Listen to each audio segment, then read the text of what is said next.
new series, Doctrine of Baptisms, as taught us in the book of Hebrews.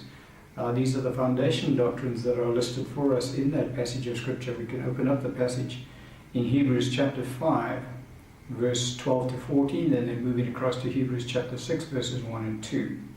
Scripture says, "For though by this time you ought to be teachers, you need someone to teach you again the first principles of the oracles of God, and have come to need milk and not solid food of God." We don't know what aspect of God's glory he could see, but obviously it certainly was powerful enough to transform his physical body.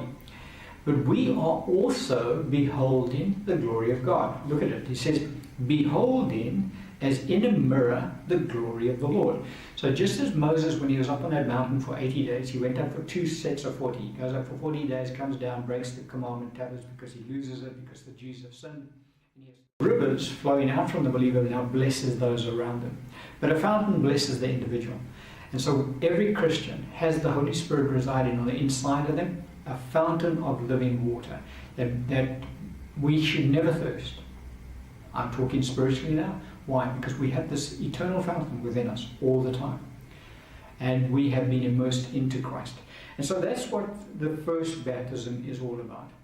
And so we looked at in today's teaching, we touched